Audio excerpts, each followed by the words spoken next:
Olá, minha gente. É uma satisfação muito grande hoje nós estarmos aqui com o nosso amigo Dr. Edson Pinheiro. Mas antes, eu queria mandar um abraço para os nossos ouvintes, para os nossos seguidores e dizer que nós temos a grata satisfação, sim, hoje, nesse momento, de receber o ilustre amigo Dr. Edson Pinheiro. Boa tarde, Dr. Edson. Boa tarde a todos, a vocês, Jadas, ao nosso amigo aqui, operador de som, toda a produção, ao IFAS, essa instituição que faz tanta caridade, que é o que precisamos na sociedade. É alguém que faça o bem sem saber a quem. É um sonho realizado participar de um programa desse, já que eu moro aqui perto, sou seu amigo, e também relembrar o tempo que eu tinha programa de rádio, doutor Espero, advogado do povo, na Serra Rádio Clube, na Panamérica aqui perto, na Parreião, ali na rua São Paulo.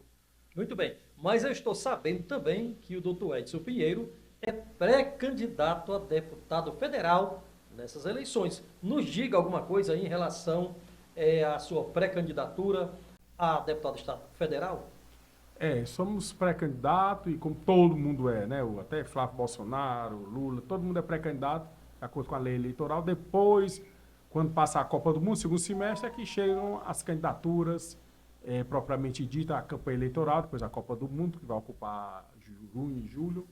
Então, pretendemos cuidar da educação, saúde e segurança públicas. Eu acho que todo parlamentar, candidato a parlamentar ou a governante, poderia ter essa pauta única, uma pauta igual para todo educação, saúde e segurança pública. Então, todos os países do mundo que chegaram lá, o G8, chegaram a ser os maiores, você tem que consertar esses 3 pontos. Caso contrário, você não consegue, além de agricultura, pecuária, é claro, a indústria, emprego. E as perguntas já estão chegando.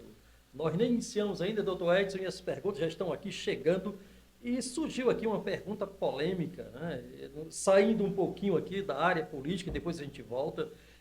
Tenho aqui um ouvinte já nos perguntando quais são os planos do doutor Edson para essa questão polêmica que é a invasão de terras, né? Entra governo, sai governo, e a gente não tem visto uma solução definitiva para essa questão da invasão de terra. Qual seria o seu ponto de vista, ou qual será o seu ponto de vista, você chegando lá, tendo bom êxito nesse pleito agora para 2026?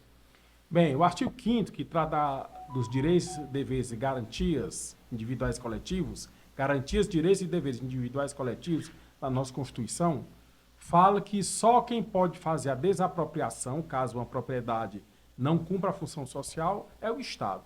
Como também o Estatuto da Terra, que é de 30 de novembro de 64. Né? As pessoas reclamam de 64, mas as leis mais sociais foram naquela época.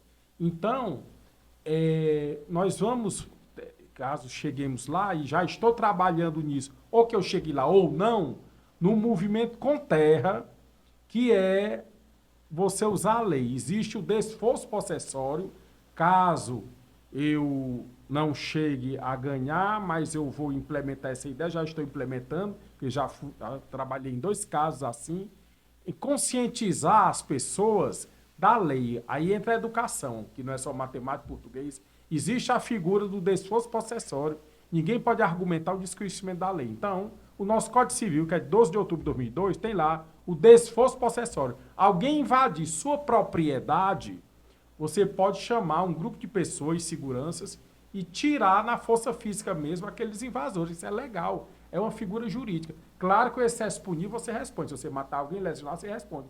E ontem eu estava assistindo, nessa hora, o Plantão Ceará, do Miséria e Queima, do Ramon, o Ramon, esqueci o segundo nome dele.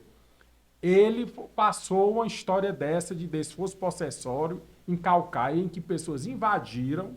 Tinha lá até um advogado amigo meu, que não me recordo o nome, não sei se ele estava do lado dos invasores ou do proprietário. O proprietário chegou com a documentação, chegou com a polícia e tirou o pessoal. Sabe, doutor Edson, como esse assunto é um assunto muito polêmico, muito profundo, o doutor Edson depois poderia deixar, para esclarecer melhor aquelas pessoas que querem tirar alguma dúvida, poderá deixar, se assim for o caso, o seu telefone celular para que possa tirar maiores informações, dúvidas também. Exatamente. Com relação a esse assunto. Como o tempo é muito curto, e já tem outros ouvintes aqui também na linha, querendo saber agora um assunto que foge um pouco dessa área, porque são muitas perguntas e a gente tem que dar atenção a todo mundo. Exatamente. Mas nós temos aqui um ouvinte que diz assim, qual seria ou o que o senhor fará com relação à violência doméstica, não é? Nós temos visto muito isso, né? A violência doméstica, ela tem se agravado muito nos últimos tempos e falo com uma certa tristeza que nesse governo atual, esse problema ele tem se agravado. Qual seria o trabalho ou qual será o trabalho onde o senhor vai atuar para que possamos minimizar essa situação em relação à violência doméstica à mulher? Bem, existe a lei Maria da Penha, a 11.343, de 6 de agosto de 2006, em que são cerca de 26 crimes. Não é só agressão física, psicológica, a questão patrimonial da exploração. Então, eu sou muito pela educação, já que eu fui professor vários tempos, né, de escola particular, temporário, sou graduado em filosofia também, além do direito. A questão da educação. A educação não é só matemática, português, é a conscientização. É o homem saber tratar bem a mulher, é você saber votar no candidato certo, é você saber se conduzir, cumprir as leis do trânsito, não só o motorista, mas o pedestre também. Então é necessário uma conscientização. Vemos muitas vezes pessoas elitizadas fazer esse tipo de crime, jogar o papel no chão, não tem a conscientização que vários papeizinhos de bombonzinhos jogados lá vai entupir e quando chover as comunidades vão ficar com água na cintura, inclusive a mansão também, não só as comunidades. Então a questão da educação. Levar esta lei, vamos especificar, levar esta lei como matéria do ensino fundamental, que é o antigo primário que fizemos. Levar o ensino médio, que é o científico que nós fizemos. Conscientizar. Ter a matéria de direito. Por que é só matemática e português? Muitas vezes aqueles assuntos da matemática e português você nem vai usar, porque você vai seguir outro caminho na sua vida. Tenho aqui um outro ouvinte, uma ouvinte, ela falando aqui também outro assunto que tem sido um grande problema para aqueles que realmente descumprem a lei, que é o caso da pensão alimentícia, né? O camarada tem 2, 3 filhos com uma determinada pessoa e ele simplesmente deixa aquela mulher e aquela mulher com certeza ela irá sofrer porque uma criança depende de uma atenção toda especial, um problema da alimentação, da educação. E qual é o ponto de vista do Dr. Edson e o que o Dr. Edson, chegando lá como um parlamentar, que com certeza vai defender também esta causa, o que é que o Dr. Edson poderá fazer para dinamizar essas leis, essa atenção que é necessário ser dada a essas mulheres que muitas vezes ficam aí sem nenhum amparo. O parlamentar ele tem que cumprir a lei, todo mundo tem que cumprir a lei. Então, nós lá... existe o binômio necessidade e possibilidade. Necessidade de quem for pedir, requerer a pensão alimentícia e possibilidade para quem for pagar essa pensão alimentícia. Eu não posso pedir uma pensão exorbitante a uma pessoa que não tem condição financeira, porque homens e mulheres são iguais perante a lei. Então, o homem também, ficando com filhos incapazes, porque se ele disser só menor, mas aí se eu tiver um filho de 30 anos, 40 anos, doente mental, ele é incapaz igual uma criança de 12, 13 anos que tem a saúde. E ele vai ter assistência, vai ter.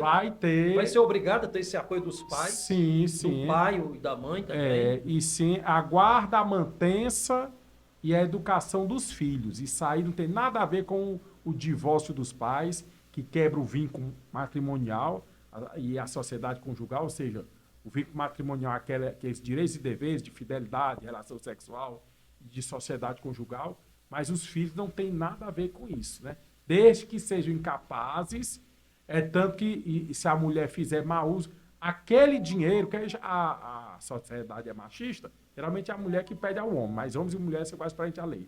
Então, no caso da mulher usar esse dinheiro só para si, isso é errado. Aquilo é para a mantença do incapaz.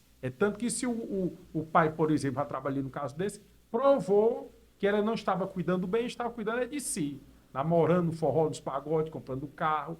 E o filho é até assistido materialmente, mas sem a devida atenção. Não é só o lado material, a atenção, a criação. Então o pai provou isso através de testemunhas e fotos, ela no forró, no pagode, lá ao juiz. O juiz suspendeu a guarda foi para o pai e automaticamente a pensão é cessada, porque se eu estou com o incapaz, o meu incapaz, que é um filho menor, capaz não quer dizer que seja doente mental, não. É o menor de 18 anos, é um tipo de incapaz, tem vários tipos. Então, eu não preciso pensando, vou pagar a pensão a mim mesmo, se eu estou cuidando, habitando sob o mesmo teto, morando e gastando dinheiro. Então, a guarda vai, primeiro é a guarda, depois a pensão. A guarda volta para o pai e encerra-se a pensão alimentícia, porque foi provado que aquela mulher estava usando a pensão para ela, não é para ela. Ela gere porque é um incapaz. Ou um doente mental com 30, 40 anos, ou um menor de 18 anos, que é a nossa maioridade civil penal. Ou um surdo mudo que não pode se expressar. São 6 tipos de incapazes. 3 totais e 3 semitotais. Quer dizer, então, que o incapaz, mesmo ele já tendo uma idade acima de 21 anos de idade, Sim. ele tem a obrigação, os pais têm a obrigação de manter, de sustentar, de cuidar desse incapaz, independente da sua idade. Da sua idade, porque ele é um incapaz igual o menor, né? Então, o pessoal diz de menor, de maior. Para começar, o dia é errado, né? Fui professor de português. É o menor e o maior. Mas a palavra mais certa é o incapaz, que envolve não só o menor de 18 anos. Esse 21 era quando a gente era pequeno, era no Código Antigo de 45. 18, maioridade penal, 21 civil. Agora é tudo 18, com o advento da Constituição de 88, né? E as perguntas continuam aqui. Parece que tem muita gente do outro lado da linha também querendo ser deputado estadual ou federal. E fugindo aqui um pouquinho, eu acredito que deu para entender a sua explicação com relação à pensão, ao cuidado do pai e da mãe, com relação aos filhos incapazes, não é? Incapazes, como o doutor Edson acabou de falar, não é incapazes mentalmente. É incapaz, pode ser. Pode ser também, claro. Mas incapaz pela pequena idade e incapaz, mesmo tendo já uma idade avançada, ele, por ser incapaz, os pais têm a obrigação de cuidar e cuidar muito bem desse filho. Mas aí já apareceu aqui mais uma pergunta, muita gente aqui perguntando alguma coisa, querendo um esclarecimento. E apareceu aqui já também um amigo ouvinte querendo saber quais seriam os requisitos legais que o candidato deve ter para se candidatar nessas eleições. Até agora, e acredito que não vai mudar, 18 anos ou mais, que é a maioridade civil penal do país, está pleno nas obrigações militares, no caso do homem, porque agora tem o serviço militar para a mulher, mas não é obrigatório, é facultado, é obrigatório para o homem, né? Talvez um dia se torne até obrigatório para a mulher, porque homens e mulheres são iguais perante à lei, não pode haver diferença. Claro. Então, está em pleno gozo de suas atividades eleitorais, né? E, por exemplo, um condenado, quando a pessoa recebe uma sentença penal condenatória transitada do julgado, ou seja, terminou o processo, não há mais nenhum recurso de uma instância superior para mudar a sentença do juiz monocrático, o juiz de primeira instância. Então, o juiz penal informa ao juiz eleitoral para, naquele momento, cancelar os direitos políticos daquela pessoa que não poderá se candidatar, nem votar, nem ser votado, nem fazer concurso público, nem ter passaporte. Depois que cumpre a pena, passam-se ainda 5 anos após para poder se reabilitar, voltar àquela primariedade, os requisitos objetivos e subjetivos, conduta social e personalidade do agente compatíveis à boa convivência. Então, isso aí são os requisitos, praticamente isso. 18 anos ou mais, no caso dos homens, obrigações militares intactas, as obrigações eleitorais também, né? Quem não votou, deixou de votar, tem que regularizar isso, pagar aquela pequena multa de 3 e tanto. E a questão da ficha limpa também. Influencia bastante. Sim, isso. Claro, a ficha limpa, que é uma lei, né? Veja bem, doutor Edson, as perguntas elas são diversificadas. Nós temos visto ultimamente, e já apareceu mais uma pergunta interessante aqui, qual seria ou qual é a implicação dessa guerra que está havendo aí entre o Irã e Israel, né? Onde os Estados Unidos está lá também, porque está ao lado de Israel, Aí eu pergunto para o doutor Edson, o que poderia essa situação toda de guerra hoje implicar aqui para o nosso Brasil, já que o nosso governo, ultimamente, ele tem se mostrado estar mais tendencioso a ficar do lado do Irã. Qual é o seu ponto de vista e o que poderá implicar aqui no Brasil essa guerra, essa confusão toda entre Irã e Israel, também ali com apoio maciço dos Estados Unidos para com Israel? O Irã é o segundo maior produtor e exportador de petróleo do mundo. Eu vi na televisão o terceiro, não é. O primeiro é a Arábia Saudita, segundo Irã, terceiro é o Iraque. Então, o Irã, ele comanda, como está na costa dele, o Estreito de Hormuz, em que à direita fica o Estreito de Omã, que é um estreito, mas que fosse um corredor pequeno. E do outro lado, o Golfo Pérsico, que é bem maior. O estreito são dois pedaços de terra que se encontram como dois braços, né?